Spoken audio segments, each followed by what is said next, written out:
All right, so we see a few more folks popping into, oh, how sweet. All right, so we see a few more folks popping in. So I'm gonna go ahead and get started. So because it's already 7:30, good grief. All right, I'm gonna turn my camera off. I'll come back on a little bit later. But for now, I also wanna share my screen. And we're gonna go through the entire presentation. And today we're gonna be talking about fail-proof healthy eating, which we are super excited about. And this is a webinar we've been wanting to do for quite some time. And it's been on our, how do we get the message out? How do we, emails are fantastic, but you can only put so much into an email. And this is truly everything that we have been, that we work on, that we focus on every week, that we are getting to put into a 1-hour webinar. So we're excited to be able to do this. And hopefully we have a few kiddos on the call too. And this information is for them too, because we're all in this together. And soon I think we're all going to be able to see just how sneaky some of the food manufacturers are with their packaging and the way that they market to kids. So, all right, let's see. I think we are. So I would encourage you then to be open-minded. Be open-minded with this because this is new and different information, but I think it will change the way that you absolutely shop. So today we're going to be showing the best grocery store products to buy, but we're also going to show you some of the worst, and we'll show why. Because sometimes the best isn't always the best, it's just a little bit better. But before we do that, I'll just introduce us a little bit though. And I think everybody on the call has been familiar and they've been members for a little while. But obviously, Kirk and I are the founders of Healthy Kids Inc. and Start a Garden. And we sometimes like to call ourselves life hackers because we love taking complex things and using technology to make it really simple. And we are doing it with meal planning, and we also do it with gardening. And again, this is just something that we wanted to do for quite some time in the form of a webinar. So, if you're busy like we all are, and I know everybody on this call is incredibly busy, we would love it if we had time to make these amazing homemade snacks and we could just spend hours in the kitchen every night. But the truth is that we don't. And we're often just have to resort to buying packaged foods. So if we're going to do it, let's just make sure that we're buying the right ones. So that's the reason for this webinar, is because the foods are getting much more complicated than they used to be. We have bigger grocery stores, we have more grocery stores, we have more products, we have entire aisles that are devoted to a particular food, and it's overwhelming. And I think many would agree that the foods that we consume today would be unrecognizable to our grandparents or to our great-grandparents. And the challenges are this, that we no longer eat for nutrients, that we've stopped trying to nourish our body. I actually heard that very recently, that we have such an issue with malnourishment, obviously everywhere, but in the country. And, when you think of malnourishment, you think of Ethiopia and places that are, distraught and devastated areas, but it actually happens in the United States because we're not eating for nutrients. Our kids are overweight, but they're not getting any nutrients in their body because they're not eating the right types of foods. So that has impacted us. The low-fat diet actually made us all overweight because it doesn't keep us full. The 100-calorie snack packs, you could eat 10 of them and still not be full, because once you remove the fat, you have to then add sugar and salt back to it, which is, again, what's causing a lot of our issues. And our brain needs good fats to be able to run properly. On top of that, 80% of packaged foods contain genetically modified ingredients. And we're not going to talk a lot about GMOs today, but we are, however, going to briefly touch on another big concern, and that's over pesticides. Pesticides, and again, we're starting to hear a lot more about that, but there is a pesticide, or there's an ingredient in Roundup, Roundup Ready, everybody's kind of heard that. There's an ingredient called glyphosate. 1 billion pounds of Roundup containing glyphosate are sprayed on our crops every single year, 1 billion pounds of it. And just this last March, glyphosate was classified as a probable carcinogen and known to cause cancer. So that's why there are so many issues with the foods that's being grown. On top of that, then, the garden movement is gaining ground, which is fantastic. But we're seeing that food now is traveling. For example, a carrot might travel 1,800 miles to get to your table. A potato might travel 1,100 miles. The average apple in the grocery store is over a year old. That doesn't mean that it sat on the shelf in the grocery store for a year, but it was picked and harvested over a year ago. And the longer that your foods sit, then the more nutrients that it loses. And I recently blogged about that. I calculated the distance that just my weekly produce alone had traveled just to get to our table. Just our family of four's weekly produce. And it was 25,000 miles that our produce had traveled to get to us, which was the circumference of the earth. That's insane. And again, just the time involved in getting to you is what makes it really difficult.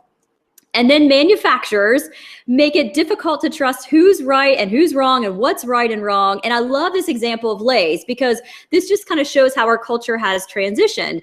So, you have your traditional Lay's on the left-hand side, but then everything turned to baked. Everything was baked, not fried. And you can see how it even changed the packaging and the marketing. But look at the ingredients and look at the difference. So the Lay's on the left is just potatoes, vegetable oil, which is not great, but just potatoes, vegetable oil, and salt. But when it went to a baked Lay, then it became dried potatoes, incredibly processed, cornstarch, added sugar, corn sugar, another added sugar. So it has all these other additional harmful ingredients, but it looks like it's the healthier option just by the outside of the package. So that's the type of thing that we're up against. And I love all of these too, and I kind of use these as my shock and awe, but Nutri-Grain, which is oftentimes, how many of us start our days, but Nutri-Grain contains red dye 40 and blue dye number 1. Blue dye number 1 has already been banned in other countries, and it's shown to cause cancer. And red dye 40, obviously not good for, none of these are good for kids. Then we go to orange juice. Orange juice looks incredibly healthy, but it's harvested obviously at its peak time. Then they put the orange juice in these giant tanks to preserve it. But to preserve it, they have to take all the oxygen out of it, which takes away the orange flavor. So before they bottle it back up, they have to add artificial flavor packs back into it to give it its color and its smell again. That's orange juice. Lunchables, 61 ingredients in just that Lunchable alone. And then McDonald's, this is day 137 of a McDonald's hamburger. It does not decompose. It does not smell, no change in color, clearly not normal. And then Diet Coke, which we all think is a healthier option because it says diet on it, actually contains aspartame.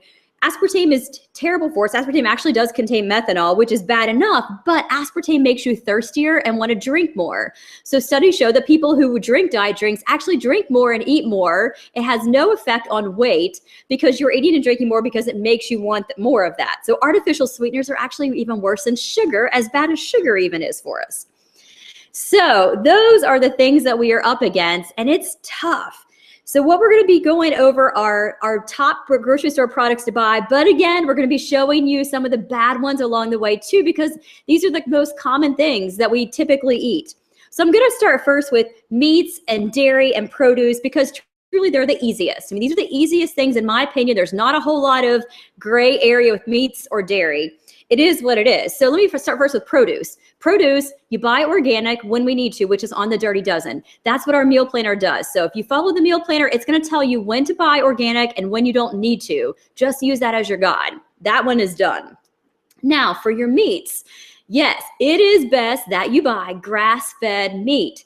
And there's a lot of reasons for this, but meats are important. We want our animals to be able to roam, to be in that environment where they're eating the grass. It's just typical, just old school. That's what we want, just animals that are just grazing. And that's obviously because the meat is so much better. You can see all the health benefits of your meat that is grass-fed. Now, again, there are some challenges with that though, because most of the animals are fed grain. And grain is another genetically modified crop. And that's a challenge for us too, because now you're not getting as good quality meat. So it's important that you find grass-fed and organic meat if you want the highest quality. Yeah, it's going to cost a little bit more, but you're going to ensure they're getting a much higher quality product that actually has good nutrients to it. So meats are pretty simple. Eggs are the same way. You're going to want some free range. I like to buy them local, where the chickens have a chance to roam, where they're not in these, small little contained areas where they just have to just graze on just, corn and grain all day long. So you want your chickens to be able to get out and to roam. So you want your free range eggs as well. Going back to the grass-fed too, there is this trend that, I remember seeing this at our local co-op. It was grass-fed, but grain finished. And that's what some people like. There was folks like the taste of a grain-fed cow because it tastes better, it has a little bit more flavor. But again, they're missing all the nutrients of that. So I actually couldn't help but to chuckle. I'm like, man, they raised the entire cow for the whole time on this amazing grass-fed diet, and right then, a few months before it gets slaughtered, then it eats the grain, and it totally defeats the whole purpose. So we're looking for grass-fed the entire time. I think grass-fed is even more important than organic. Because a lot of your local farmers might not be able to get that organic certification. So even if you can just get grass-fed, that's huge. Milk is another debate, and milk is truly debatable. It's a huge debate in schools right now. You know, schools right now, I was talking with somebody from the Dairy Council a couple of months ago, and you know, the Dairy Council stands very strong that chocolate milk is okay and that it's better than no milk at all. And I don't agree with that because I don't believe that our kids need added sugar or any more added sugar throughout the day. But their stance is some milk is better than no milk. But the problem is, and I've seen this firsthand, if you give the kids a choice of chocolate milk or white milk, they're going to take chocolate milk every time. But nonetheless, though, it is what it is. I certainly always recommend the white milk. Now, as far as other advice on milk, I will kind of steer clear of too much advice on it because I will still say that, you know, there are many schools of thought on whether you drink low-fat milk or whether you drink full-fat milk. And I'll just say from our family's perspective that we do full-fat organic milk. And I do that because I really believe it's important that we get good, healthy fats in our bodies, and our bodies and our brains need it. So it is a little bit more expensive. We don't drink a lot of milk, but whenever we do, that's what we do. Usually about a half a gallon lasts us for about 2 weeks, again, because we're not doing a whole lot of it. But organic is important to me because we don't want the added growth hormones. And I kind of laugh about this because, and some of you have probably seen this picture. I kind of joke that, you know, not getting the hormones from milk is great until it comes to sports. And then you can see that my little one is the only one who's the smallest one of everybody because he's not getting the hormones, the added hormones, the added growth hormones that everybody else is getting because we're drinking the organic milk. But so that's just kind of our joke around it. But we do stand firm, though, that we don't want the extra hormones in our bodies. And so we stick with the full fat organic milk. It is a little more expensive, so we just don't use as much of it. We do some other types of milk. You know, we do almond milk and we do coconut milk a little bit too, and those help as well. And those are certainly some other options too. All right, so speaking of dairy too, I'll show you a couple things and what's really important to look out for. So here is another dairy item, and this is here we can see Greek yogurt, which we hear Greek yogurt is great and super healthy for us, and it certainly is. And this is an organic variety, but it's flavored. And look at this. So this is the fruit on the bottom. And you can see all of the additional additives. It actually has 16 grams of sugar. Now keep in mind, kids should only have about 12 grams of added sugar a day. And you can see in here that it has added sugar added to it and other kind of sugar juices added to it as well. And then if you would look at the regular, just the plain non-fat Greek yogurt, it has nothing. 5 grams of just naturally occurring sugar. And then here, no additives to it. That's what we're looking for. We're looking for those types of things where we don't have to, where we can flavor it up ourselves. We don't need somebody else to flavor it. We can add our own things to that. So we might add maybe a little bit of vanilla or cinnamon or our own berries or even maybe a little bit of coconut sugar. But it's better if you add it and not rely on the other crappy ingredients that they might add to it. So that's just an example of what dairy might look like. All right, we're going to start as we kind of break down the best and worst products. We're going to start with breakfast because breakfast is a tough one. It's tough because we're out there. We're wanting to get out the door really quickly. We have an entire grocery store aisle devoted to cereals, which is incredibly overwhelming for us. So we're going to look at, and we're actually going to pull up some of my all-time favorites and digest and dissect those a little bit too.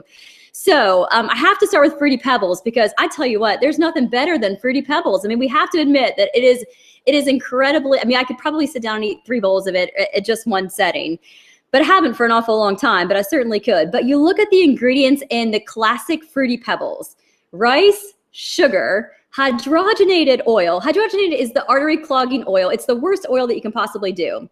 And then as if all of that isn't bad enough, then you have all of the dyes that go in it. You have red, yellow, we have blue number 2, and then BHA, a chemical to help protect the flavor. That's to preserve the food. So that is what our Fruity Pebbles looks like. And it's so popular that they actually even have a Fruity Pebble flavored milk. because people like the way the milk tastes after the Fruity Pebbles. What a mess that we're in, but clearly we've got to get ourselves and our kids off of Fruity Pebbles. We know that they taste really good. That's what the scientists are paid lots of money to do, but they're not good for us. I bring up Raisin Bran because, the thing about Raisin Bran is, and the ingredients aren't so bad. I mean, we have whole grain wheat, raisins, wheat bran, but then it has the added sugar and brown sugar syrup. So if you look at the number of sugars, it's 18 grams of sugar is what this has. So this is actually more than what a child should have throughout the entire day. So I bring that up just simply to be mindful of the added sugar that are in some of these cereals, because it adds up. I mean, if they're getting their entire sugar load right off the bat as soon as they wake up in the morning, it's going to be a rough day then as the day progresses. All right, the other favorite is Pop-Tarts. Oh my gosh, we love Pop-Tarts. Of course, who doesn't love Pop-Tarts? Cold, warm, whatever it is, but take a look at all of the ingredients. And then you're also going to see corn syrup and high fructose corn syrup and sugar, among a number of other things that are also related to sugar. So you can see on the nutrition label, as we look right here, has 16 grams of sugar for just one Pop-Tart. And who can eat just one? So you're likely getting then, a couple of days. Our kids are usually getting about 2.5 to 3 days worth of sugar and just eating one pack of Pop-Tarts. That's the damage that they're doing on us. So, one of the things, so I'll kind of move then to a few others, which are, some of our weekend favorites are pancakes, pancakes and syrup naturally. And talk about something that's crazy confusing is the syrups that are out there, and finding some, you see some that say light, you see some that say no sugar added, those types of things. So we'll look at the back of these and then you can see what we're up against. So take a look at the Aunt Jemima. The first ingredient before anything else is high fructose corn syrup. It's sugar water. That's all that this is. And a little bit of caramel coloring and a little bit of flavoring. And it's 25 grams of sugar too, so it's pretty potent. But the ingredients are what's really eye-opening for this too. And then if you look on the other side of the pancakes too, the added sugar and the vegetable oil. And looky here, the partially hydrogenated soybean oil. Again, partially hydrogenated or hydrogenated. That's artery clogging oils that we don't need. So we got to get away from those. So here are a couple of options that are really good for your breakfast. Buckwheat pancakes. And, buckwheat is actually getting a lot more attention lately. It's much easier for our bodies to digest, and it also helps to stabilize your blood sugar. So buckwheat is a really good option. If you find that you don't have time to do it in the morning, just make a bunch up on the weekend, which is actually what we just did a couple of days ago. Made a bunch of them, and they lasted for 3 days. So every morning we could just quickly pull them out, heat them up, and be good to go. It's a much better option. And then maple syrup is actually a better option too. So, and you can see right here, it says grade A. The grade just really doesn't matter as much. That's just more about the color and about the taste a little bit. That's not really anything that's dietary related. But if you look on the very back of it, you'll see the ingredient is 100% pure maple syrup. So and again, the great thing about maple syrup is that you're not going to need very much. A little bit goes a long way. So you can use maple syrup. You can also just flavor with natural berries, those types of things. But, buckwheat pancakes are a great option though for you. And these are great things that you can find at the grocery store. Very simple. If you are looking for cereal, and we certainly do it too, Honey Nut O's, the Cascadian Farm actually has a pretty good line. This is not stellar by any means. I mean, it still has added sugar, which we don't love. It has honey. It's not the best, but I'd say it's the better of the worst of them. So this would be an option for you to consider too if you needed a cereal. And a cereal might just be fine for a day or two a week. Another one is instant oatmeal. So I'll talk a little bit about oatmeal, because oatmeal is another great thing that you have to be careful of, because there's so many different flavors. And when you start letting the manufacturers flavor it up, that's when everything gets all jacked up. So if you can just buy the plain original oatmeal, that's the way to go. Now, there's a couple of different types of oatmeal, and the instant oatmeal is by far the most processed. So here's kind of this is a former video that we did, but as you can kind of see this other one, these are steel cut oats. They are the least processed oats for you. Really good for your body. It's going to help to keep you full a little bit longer. So steel cut is a really good option if you can make those. And again, the consistency is a little bit different once you cook those down, but by far, those are the #1 option for oats. Then you get to rolled oats. And rolled oats are another good option. They're slightly less processed. They're slightly more processed than the others. But again, another really good option, like Quaker rolled oats is another example. Oats are naturally gluten-free, but you have to watch because sometimes they're made in gluten facilities. So if you have a gluten intolerance, you just want to make sure that you make sure you purchase a gluten-free variety. And then the third would be the instant oats that we just showed from the previous slide. So these are the most processed, but nonetheless, it's still an option if you need something very quickly that you can just heat into a little bit of water and be able to go. And you can actually flavor those up with a little bit of your own berries, vanilla, cinnamon, a little bit of coconut sugar if you needed to, but those are a couple of options around that. But and here's another one. I actually like this. I had never saw this before until I was kind of doing a little bit of looking around at some other options, but I like this and I like it. I mean, regardless of the fact that it's organic or not, I like the ingredients of it. It wasn't expensive at all. And, you know, it's a couple dollars, I think maybe $3 or so, $3 or $4 for 8 pouches of this, but I like it. I think this is also another good choice too. So a lot of what we talked about, you know, the thing we have to watch out for breakfast is a lot of breakfast and a lot of foods in general just revolve around sugar. So I wanted to kind of give you the lowdown on sugar because that's really the heart of the health crisis that we're in, the obesity crisis that we're in right now. It's everywhere. And as you can see from the products that we showed, there's so much added sugar in all of the foods that we see. That's a lot of the issue that we have. Now, we also have other issues with soft drinks and soda and pops and things like that. So remember I said, you know, kids can have 12 grams of added sugar a day. Well, you look at a Mountain Dew and a Mountain Dew has 72 grams of sugar. That's a lot. That's like 5-6 days worth then of sugar that they're getting in one Mountain Dew. Sprite has just about as much. So Sprite actually has 64 grams of sugar in it. So it's about 5 days worth of sugar that a child would have if they drink a Sprite. And there's always this kind of perception that, oh, Sprite is a clear color liquid, so it might be a little bit healthier. And I hear that a lot from folks, but it isn't. It has it has as much sugar as, you know, even Pepsi or Coke. Those types. Coke has 65 grams and Sprite has 64. So they're neck and neck with the amount of sugar. So the problem with that is sugar is metabolized in our liver, and our kids are now developing fatty livers as a result of all the added sugar. It's way more than their bodies were ever meant to process. So we're seeing kids now, actually at the youngest age, even in preschool, who are developing fatty livers in addition to the obesity, but the weight might not even show itself regardless. So that's kind of a separate issue in general, but that's the issue that we're having right now with sugar. So I'll quickly go over all of these because this is important to know. You know, again, sugar is hidden in all of these words. Anything that ends in OSE, O-S-E, it's a sugar. So white sugar, just your typical table sugar, is the worst. It's refined. It's stripped of all of its nutrients. It's no calories, and it's typically made from genetically modified sugar beets. It's terrible.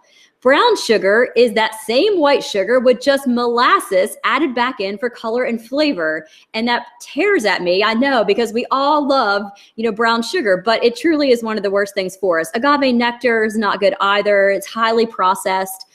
That Aunt Jemima syrup that we just looked at, and you can see how bad that is.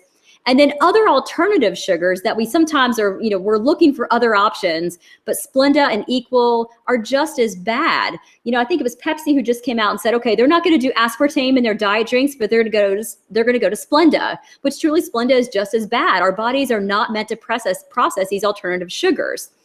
And then also stevia in the raw, which is something that we think is healthy because we've heard so much that stevia is the right option. If you look at the ingredients, it's actually the first ingredient is sugar. It's 95% sugar. So stevia in the raw is definitely not a good one either. If you have to use sugar, the best options would be, and sparingly, is raw organic cane sugar. It's a little less, it's one less step of refinement. And I say organic because then you know you're not going to have the pesticide exposure or that GMO issue. So you can actually find raw organic cane sugar. I've actually found it at Walmart. I use it to make this kombucha drink, and I'll show that to you guys in just a minute. But so it kind of feeds that kombucha. Coconut sugar is another one. It has a lower percentage of fructose than other sugars, so coconut sugar is one. Honey, if it's raw and local honey, so you don't want refined honey. You want it to be raw and local honey, but that's good for you. And that's a really great sugar that you can use. The pure maple syrup that we just talked about, Coconut palm sugar is another really good one too, and it's low in the glycemic index. So coconut palm sugar would actually be high, a good one to consider. And then also the whole leaf stevia. So if you like stevia, or if you're looking for something with stevia, the whole leaf stevia is what you're going to be looking for. And there are a few also sugar alcohols that I included on here. I don't use them, so I can't really speak to them personally, but I know that those are certainly an option too. So kind of in closing with breakfast, I'm a big believer in breakfast. There are multiple schools of thought. I mean, there are some who believe that waiting until lunch is the best time to eat, and because to fast, to give your body plenty of time to fast. But I personally believe that we need good, healthy fats to start our day. And I believe that our kids need it too. And I also believe if you're stressed, so all of our parents out there who feel like you're stressed, the last thing we need to do is deplete our body of any resources. So we've got to eat, and we've got to start the day off strong. So these are the things that I like to start off with. All of your pasture-raised eggs, your bacon, your sausage, your steel-cut oats, the coconut oil, smoothies, coffee with the grass-fed butter. We'll talk about that in just a second. Warm water with lemon. Those last two are a little bit more adult-driven, but if you really want to jumpstart it, warm water with lemon is a great way to really jumpstart your metabolism in the morning. And apple cider vinegar shots are really great too to jumpstart your metabolism in the morning. It's a tough way to start the morning, I will say that, but it is really good for your body. As we talk about butter, and I do talk about butter, and I think everybody kind of knows my thoughts on that. We've talked about butter in your coffee, but it has to be the right butter. And here's what the difference is. So you take a look at this butter, which it looks on the outside. You see the cow looks like it's grazing on this pasture. It's made with real yogurt. But then you look at the back of it, and it says that it's made with soybean oil. Again, one of the worst oils. And then palm kernel and palm oil, it's with all these terrible additives. So it's really not a good option. And then you, of course, go to the Kerrygold butter, which I talk a lot about, but you can see why it's more superior to that. I mean, pasteurized cream and salt. I mean, that's what we're looking at for Kerrygold butter, a much better option. So if you haven't made the leap to true grass-fed butter, that would be a great place to start with your family. Get rid of the margarine, get rid of the artificial butters, and just go to a good butter made with, from grass-fed cows. It's not really an added expense on the budget. I mean, and it truly is worth it. And again, it's a great thing to do with the coffee too. It's a great way to get rid of that crappy creamer, and you can use you can put the butter right into your coffee too. Here's a couple things from the meal planner as well. These are just, again, some more thought starters, but these are the overnight oats, which make breakfast really easy using the oats that we talked about earlier. The smoothies are a great way to start your morning as well. And again, we'll let the meal planner help with what needs to be purchased organic. That makes it really easy. And then, these ham and egg cups are a great thing for the morning too. So you can kind of see how all that kind of starts to pull in together. All right. So as we talk about lunch, I'm using lunch as an opportunity to talk about breads. And breads are tricky, so I'm using this visual to get us started. And hopefully, I have a little bit of an issue, I think, with soggy bread. So this whole experiment was a little bit tough for me, but it works, and it was really, really eye-opening. So there's a couple different schools of thought on grains. So grains is the overarching umbrella. Many believe that whole grains are a necessary part of your diet. And I agree, whole grains are important. But there are some, though, who believe that all grains should be avoided, all of them. And there are some other, schools of thought around that, too. That's kind of the emerging, I wouldn't even say science, but that's the emerging thought, is that, their grains are a bit harmful. And then some claim that just certain grains should be avoided, those grains that have gluten in them. So that's there are three schools of thought right now around grains. So we could talk a lot about that, how it kind of interacts in the body. But here's the best way, though, to see about what type of bread is best for your body. So here we did an experiment. We have three breads. The first one is white bread. It's your typical classic Wonder Bread. That it melts in your mouth bread. And then you have 100% whole grain bread. And in this case, I just used a Sara Lee. It's Sara Lee 100% whole grain. The third one is the sprouted grain bread, and that's the Ezekiel is an example of a sprouted grain bread. So I did the experiment. I put the water in there. I added about a tablespoon of apple cider vinegar to each of these, just to represent the acidity that would be in the stomach. And then I put the bread in and I shook it for I didn't even shake it for a minute. Not even a minute. But look at what happened right after. So it's crazy. The white bread turns to nothing instantly. And the problem is because the white bread, it's so highly processed, it's so stripped of nutrients, it has no fiber, that it's nothing. And that's what it does in our bodies. So what happens is we go through it just like that. It doesn't fill us up. It sends our sugar. It's a typical sugar high and low, of course. We're going to be hungry literally 3 minutes later. That's what happens to us on white bread. So, it's funny. I was actually just talking to a mom on Sunday about this, and she was saying her son, when he sits down and eats like bread or for breakfast, he eats 4 pieces of white bread toast. And it's no wonder, because it truly would take that many pieces of bread to fill up a child. And then they're still going to be hungry because it's going to cause those spikes, obviously, in blood sugar. But here's the other thing, and I'm going to quickly kind of flip back and forth, but look on the left. Look at the ingredients in the white bread. So it's enriched wheat flour, means, it's very highly processed. It's been stripped of all of its nutrients, so they've had to enrich it and put some minerals back in. It also has high fructose corn syrup. So our bread even has sugar in it. So you think about the child that eats 4 pieces of this as toast and what that's doing then to his blood sugar. And it's going to cause those spikes all day long. So yes, while it tastes amazing, it couldn't be worse for our bodies because it's truly just turning into immediate sugar into our body. All right, so let's go back then to the next one. So the next one is the whole grain. And the whole grain here, again, so this is 100% whole grain, which is what you want. A whole grain has 3 parts to it. And wheat, wheat is a part of a whole grain. So if you always make sure that you're looking for 100% whole grain, not 100% whole wheat, 100% whole grain is what you're looking for. So that's the catch with that one. That's the better option. But you're going to see though that it lasts longer. It's slower to digest, which means it's less disruptive to your blood sugar. It's going to hold you over for a little bit longer. So, and let's take a look at what that looks like. And you can see the ingredients. We did the Nature Zone, not Sara Lee. But you can see right here the ingredients. I mean, there's still a lot of ingredients. It's not perfect. It's not the best option, but it's certainly better for us. Now I'm going to go back then to the sprouted grain. And this was actually a sprouted grain muffin, like an English muffin. So it was a little bit denser anyway. But I tell you what, I had this thing in water for 3 days and it didn't move. This is what it still looked like after 3 days. Clearly in our stomach, it would have a lot of moving and shaking. So it wouldn't last for 3 days, of course. But you can see though that sprouted grains are so much better for us. And here's what I love about Ezekiel is that it uses really good grains too. And you can see all the ingredients here and there's no added sugar, which is really cool. So here's what happens in the sprouting process. And I'm just kind of using this as an example and I've showed this before though. But so these are, I think this was actually maybe broccoli sprouts, but you can still get the same effect though from it.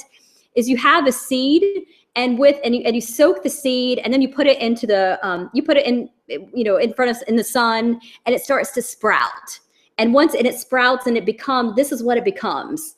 So that's what we're seeing then with the breads then, is that it starts to get sprouted. And as it sprouts then, it becomes easier for our bodies to digest. It just releases some enzymes that make it easier for our bodies to digest it. So sprouted grains tend to they are higher in protein as well. And they can help regulate the rate at which, your body's turning it into sugar, if that makes sense. So truly sprouted grains, we love Ezekiel. We love the quality of the products. That's a really good option. But then there is a 4th option, and that is for those folks then who can't do any of that if they are gluten-free. And that's very common. So for example, for us, so for me and my little one who are working on gluten-free, even Ezekiel we can't do because it has wheat in it. So we can't do that. We have to go solely with gluten-free, and there are lots of options out there. We have to be very careful because they're not always, they still can create those spikes in blood sugar. So it doesn't help in that respect. The only thing is our body just isn't getting that gluten, which we have a sensitivity to, which causes other issues. So gluten is a protein. It's found in, for example, wheat. So what gluten does is it gives your dough that elasticity, that it's how you think of that the guy that's tossing up the pizza, and it just makes it, it just makes it flow, and it gives it that soft texture, which is what everybody wants. You love that bread that just melts in your mouth and has that soft texture. That's gluten. And because we have grown to love that soft texture so much, there's actually more gluten in breads today than there was years ago. So we don't know if that's why there's a lot of sensitivity now to gluten, but it does appear as there's a lot more, though, gluten in breads than there ever was in years past. So, that's some interesting information on that, but that's all about breads. And again, if you have any questions about breads, feel free to put it into the chat. We'll take care of all of the questions at the end if you have any questions about products. All right, I'm going to move on to lunch meat. So, and this is somewhat timely because a group called the World Health Organization just came out with a statement 2 weeks ago about processed meats. And it said deli meats like pepperoni and salami, but also like bacon and sausage can cause cancer. And I'm just kind of paraphrasing that. And it sparked this incredible outcry from everyone. People were saying, yes, finally. And some people, and, paleo folks are saying, no, we eat it. And, and they were saying that it spikes the risk of your colorectal cancer is what they're actually saying that it contributes to. Well, they have since actually come out today, just a few hours ago, with an updated statement, kind of clarifying a few things. So, regardless of that, there are some things, though, to be mindful of when it comes to meats and lunches and deli meats and those types of things. So I'll just kind of show you what the backs of these labels look like. Here's a Hillshire Farm turkey breast, and you can see on here, it's not terrible. There's a few ingredients that I'm still, a little bit on the fence with. Carrageenan is something I'm still not entirely sure that it's a product that we should be ingesting. Nitrates are still a topic of discussion too. Don't have an opinion yet on them. I'm still kind of keeping my eye out and just kind of watching for those two. So not bad, but let's check out a couple more. One of the biggest things right now is you're starting to see more about uncured meats. So that's one of the concerns about, the World Health Organization coming out and saying that these meats cause cancer. Is it because of the way that they're processed and the way that they're cured? So in many cases, cured meat, and you have to cure these meats to get them to last. That's how you preserve them. Many use nitrates and nitrites to preserve and cure the meats. So, but it's a chemical. So we're not exactly sure if we should be ingesting that chemical. Now, there are some who also use celery juice, which is a more naturally occurring way to cure your meat. So you'll see that in just a second how that looks. But this is uncured. This is an uncured honey maple ham, and you can see the ingredients. It does have added sugar. This is not a stellar product either, but nonetheless, you can see what it looks like. And then you have Applegate, and Applegate's an interesting, quite a bit more expensive for sure, and maybe not something that we can find in every market. For example, I don't know that you can't probably find Applegate at Walmart. You could at Kroger, and of course at other Whole Food stores and some other health food stores, and of course places like that. But take a look at the ingredient list, though. It's pork, it's water, and then 2% less of the other items that you see here. So it does have a little bit of added sugar, but it's not much. And then the celery powder, which is going to be that way of, kind of using that for curing. So it's different. That's a much healthier option for sure. It is a little bit more expensive too, but certainly a much better option. And you can see the difference in the ingredient list there. I use hot dogs as another example too, because, hot dogs are tough. You look at this and yes, it is highly, highly processed, but then you look at the ingredients though. There are some hot dogs out there that are really not good products at all. Mechanically separated chicken, pork, sugar, cornstarch. That's just not at all a good product for us among all the other items that are on that list as well. So, you might find something like a Simple Truth where and again, the curing regardless, you can just see that it's better quality ingredients. So those are types of things that we're going to look for. If we're going to eat these types of meats, let's look for these types of things where it has a better ingredient list. These are $1 and you can certainly see why they're $1. You get what you pay for in that case.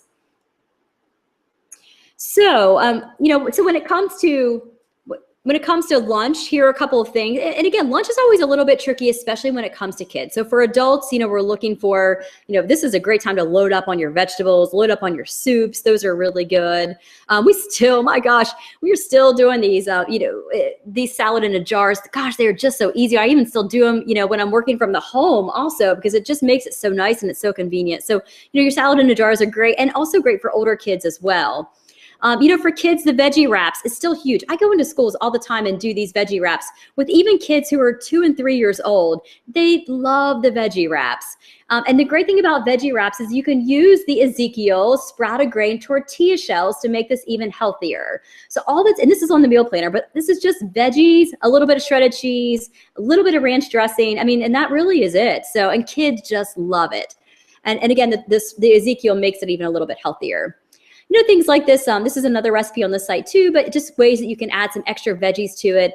And we'll talk about pastas in a minute, but there's a lot of other healthier options for pastas if you want to steer clear of just traditional pastas. And then, of course, quinoa is another great option to add to your lunch as well. So those are just a few lunch ideas for you. All right, now I'm going to move on to snacks, because snacks are tricky and there's a lot of options and many just don't work. So I want to talk about the difference between Annie's and the Cheez-It brand. And the organic factor aside, take a look at these two and you can see the ingredient list and how different it is. Annie's has expeller pressed sunflower oil. We'll talk about what that means in a sec, but that's a healthier oil, whereas Cheez-Its has vegetable oil and a TBHQ, which is a chemical for freshness. So, you can just see a little bit of differences. My choice would absolutely be on the Annie's for snacks if you're going that route with a packaged product. I do actually like this Cascadian Farm granola bar, just 7 ingredients. Yes, it still has a little bit of added sugar to it. That's not ideal, but and the molasses, which isn't great either, but still just 7 ingredients. And, and it's organic too, which always helps as well. And these are not terribly expensive, and you can also find coupons too for these as well. I came across this and I really liked it. It's a Nature Valley bar. It's a nut bar, and you can see right here, it has a little bit of added honey, tapioca syrup, which, again, the sugar on this is fairly low. I think this is another great option too for a quick snack. There's 4 bars in this packet, and they weren't very expensive either, just a couple of dollars. I also still like, if we're pressed for time, the Lara bar and the Kind bar. I love the Lara bar because it's only a few ingredients. So generally, it's going to be your, generally it's going to just be peanuts, obviously, and then you might have just a few other things along with that too. But there's not much that goes into a Lara bar. So usually 2, 3 ingredients. You can go all out and get a little extra stuff, but I would kind of keep it rather simple. And then, of course, you can go into the Kind bar. Again, better ingredients for sure, but I wouldn't do this probably daily. Another great thing for kids and adults is nuts, for those who can tolerate nuts and don't have an allergy to nuts. But we have to be really careful with nuts too, because nuts are flavored, then they're roasted, they have salt, they have sugar, all kinds of the additives. So, for example, here's unsalted cashews. And you can look right here that it's with vegetable oil, which is the worst, again, oil that you could possibly do. So what you would want would just be to do raw cashews. So if you can just do raw nuts, that way you don't have to worry about the vegetable oil and all the other additives that come along with that, or the salt and the sugar and those types of things too. So that's really important. I use popcorn too as an example, because popcorn is a great snack, great to take for the kids to take too. But you can see here, the brands that we love, again, have the crappy oil, and then TBHQ, which is another chemical that we're not quite sure if that really is something that's safe for our bodies or not. So the other option is just buying popcorn kernels and making it ourselves, and we can flavor it our way. And this is simply just popcorn. And it's kind of fun. You just put it into a pan and a little bit of your favorite oil, maybe it's coconut oil, and that's it. It really is just that simple. So, and it doesn't take long at all either.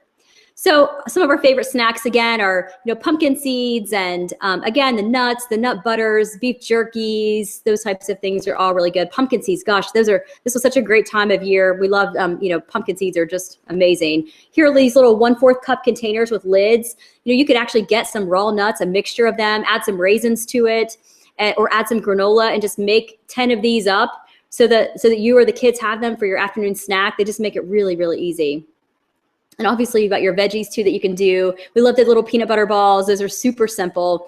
And I also added the kombucha because I talk a lot about kombucha, but we're going to do a video on it very soon. On the right is the bottle that you would buy. On the left is what I'm making. So we're going to be talking about that. But that big unusual glob at the top is what they call the mother SCOBY. And that is all of the live bacteria and the yeast. And that's actually what's kind of feeding it. It's all the good bacteria. This is a probiotic drink, and we're basically making our own. So that's what we're doing, but I can't wait to share that with you guys soon. But I bring that up because especially for adults, and I do let the kids have a little bit of it too, but for adults, this is a fantastic, talk about great gut health, and it's just so good for you. So, and it's very inexpensive to do on your own, and I'll be doing a video soon just to walk everybody through that. All right, I want to talk about oils because this is a really important part. I've kind of alluded to some of the bad oils that are out there, but let's talk about them, the lowdown on oils, because this is what it looks like. There are shelves and there are so many options, and it becomes overwhelming. And so let's start with olive oil. We don't know, should it be organic? Should it be cold pressed? Does it have to be in a dark bottle? What about a light bottle? Can I use it at high temperatures? So I'll try to make this as simple as possible. Any oils that are produced, whatever kind of oil it is, there are two ways it can be produced: with chemicals or without chemicals. So there are some, and you'll see, and if it is with chemicals, it will say refined. If it is without chemicals, it will say unrefined. So here's what happens if it's refined with chemicals. They generally use a chemical called hexane, which happens to be, this is real shocking, a poisonous chemical. And it extracts, it gets 99% of the oil out of whatever it's trying to get oil out of. But then after it gets the oil out, in order to get rid of the poisonous chemical, then the oil has to be heated to extreme high temperatures to get rid of that poisonous chemical that was used to actually extract the oil. So that then begins to impact the health benefit of the oil. So our whole goal is we want to stay away from refined. And I know it's a little bit hard to even see, but you can actually even see that in the pricing too. This is where you see the extra virgin olive oils that are $3 and $4. They're cheaper because it didn't cost much to do. It was chemicals were used to create that oil. So the other option is without chemicals, and it's called expeller pressed. And that's this big screw that tightens it and it crushes the seed until the oil starts to get out. Now, it doesn't always get as much out. It only gets about 65 to 70% of the oil out. But nonetheless, though, that's what it is. And then you also have cold press. So cold press is another version, but that's when the temperature is regulated and it doesn't get very high. And the reason, so cold press is the ultimate option for any of your oils, because it's been processed, it's been produced without chemicals and at lower temperatures. So it keeps the oil healthier as it should be and from losing its flavor. So there you go. Those are your options. So if you could do so over here, you're going to see unrefined is what you're going to be looking for. Or right here, first cold pressed. Those are things that you're going to be looking for. Organic, what organic means in this case is how the actual crop was grown in this case. So, canola, the canola plant right here, this is organic. So that canola plant then was raised organically, if that makes sense. So there's no pesticides on that. So that's really good. But the way that they produced it was not, because it was produced with chemicals. See how confusing it kind of gets? So organic is great, of course. That's always the best option. If you could do organic, cold pressed, obviously, and unrefined are kind of your three biggest things. So hopefully that makes sense. It is a little bit more expensive for sure, but it's worth it. You don't want to be consuming oils that are clogging our arteries. That's it. Simple enough. All right, let me go down to the next one. Obviously this will be the right one to purchase. Coconut oil. And again, you can see right here, they're all expeller pressed, but some are refined. You can see it in the pricing, and a few are unrefined, which means that they didn't use the chemicals to make it. It is a little bit more expensive. It is the right option though to pick if you're doing coconut oil. So hopefully that helps as far as oils are concerned. Other oils that are really good are avocado oil is really good. It's good for salads. It's not good for high heat, but it's good for salads. Coconut oil, obviously. Ghee, which is a little different. It's a clarified butter is what it is. And it comes in like a tub, but you know, we use it for like eggs and things like that, but it's not very expensive and it lasts, my gosh, for like months, it seems like. Safflower oil, canola oil, if it's organic, is okay. But you know, we do want to avoid vegetable oils. We want to avoid the old Crisco, soybean oil, cottonseed oil. Those types of bad oils is definitely what we want to try to avoid. So again, if you have any questions about oils, you know, just feel free to put those into the chat box too. And I'll show you kind of how that looks on chips too. You know, again, I mean, organic doesn't mean that it's always the best. And here's a great example of this. These are organic sweet potatoes, but you know, it doesn't have the best oils on here. You can see that it could potentially have some canola oil. At least it is organic oil, but it's still, you know, not the best. And then I do like these though. These are the avocado chips with just sea salt. And you can see on here the ingredients, just potatoes, avocado oil, and sea salt. So I do like that as an option for chips. All right. So that takes care of our, that takes care of all of the oils. Gosh, that's a lot. You know, while we were talking about oils, I just want to briefly talk about salts too. And I didn't actually put this into the presentation, but so here's the thing with salt. Table salt is really one of the worst things that we can consume because it's stripped of all of its healthy minerals. And it might even have some additives like anti-caking agents to it. So you really want to look for other salts. So salts like sea salt, Himalayan pink salt, artisan sea salt. So here's the thing with salts. You know, you pink salt, think about a pink salt, they're like the larger crystals. And that's, that crystal has no moisture in it. So it's highly absorbent. So basically you're going to want to use that in foods where you need to pull the water out. You know, I kind of think of like salads and like veggie cakes that have a lot of moisture. You're going to want to use pink salt where it's going to help to pull that moisture out. You don't want to use that on meats. You know, meats, you want all the moisture to stay in. So you wouldn't want to use a pink salt on meats, but you would want to use a sea salt. So a sea salt, just as it sounds, has more moisture. So it's good for things like vegetables and meats where you want the moisture to kind of stay in it. So anyway, those are the two different types of salts. I would keep them both on hand, but pink salt, sea salt, artisan sea salt, those are all good options. All right, as we move on to dinner and start to kind of wrap all this up, I'll just briefly mention to you, I mean, pastas always come up. So here's a couple of things, you know, thin spaghetti, enriched pasta. We want to steer clear of that. And you can see why as you kind of look on here.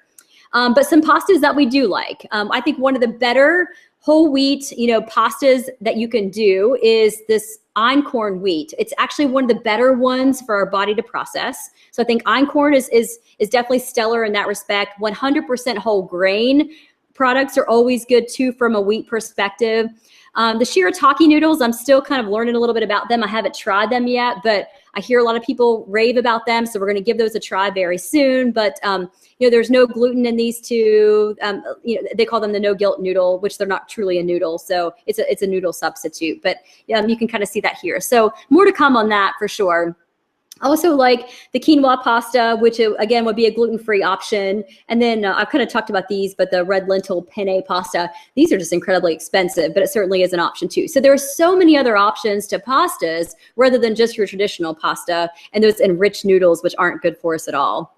And for dinner, it's really very simple. I mean, just your good meats, your vegetables. I mean, dinner isn't really that much of a problem. I think for most of us who are on the call right now, dark chocolate, red wine, all those types of things are always really good too. And here's a couple of our pictures of just, you know, some easy meals that are good for your dinners. Very quick and easy on the go. So truly, I mean, that is it. And I hope that that wasn't too terribly much and it wasn't too overwhelming. But you can see where just a few swaps will make a huge difference on your family's health. Doesn't have to be anything major. So what I would encourage you all to do is, you know, now that you've had a chance to kind of see these and think about them, is just really to prioritize what would be the swaps that would be most important to your family that you could make an impact with. You know, is it that, okay, I'm going to swap my oils. I'm going to get rid of, you know, the Pam cooking spray, if that's what it is, and I'm going to start with the coconut oil, or I'm going to get rid of the Crisco oil or the peanut oil, and I'm going to go to some coconut oil. Or maybe you just take a little slight transition from bread. Maybe you go from white bread to that whole grain bread. You know, both. When you get to the Ezekiel bread, it changes everything, because the Ezekiel bread, it's not one that you just pull out and you can just eat and it's that white, it's that soft, fluffy feel. It's more has to be toasted or grilled. So it definitely changes things. So you might find that you make the transition to whole grain first and then you go to Ezekiel bread. Or you might just find, again, that you're making some small changes with dairy or even the sugar that you're buying, or snacks. So be thinking about that. I mean, what are the swaps that your family could make that would really just kind of help you guys, that really would help your family the most? So I encourage you to commit to 2 of those, and then you can keep adding more to them each and every month. We're also going to be working on an Amazon kind of suggested product list too for you. And we'll have it out in the members area as well. And that will just help you. So if you ever get kind of confused on, oh my gosh, I can't remember what oil I should be, that's recommended, then we'll have that out there for you. You can even shop off of Amazon, or you can just kind of use that as a guide for whenever you go to the store. So truly, that is all that we have. All right, now I'm going to hop off. Hold on one sec. All right.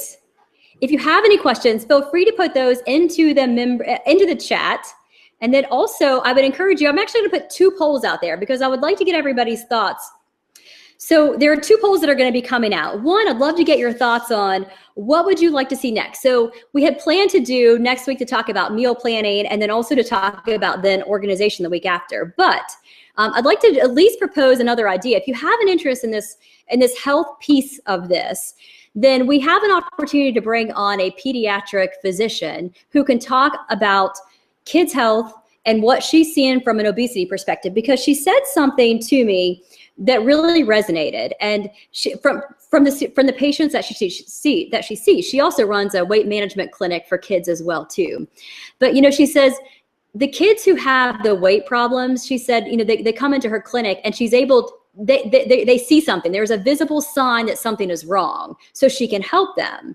The ones that we worry about we worry about them, of course, but of concern as well are the ones who show no weight signs. So you wouldn't think that anything is wrong. And I bring that up because I hear so many people say all the time that, wow, thank goodness my son or thank goodness my daughter is active.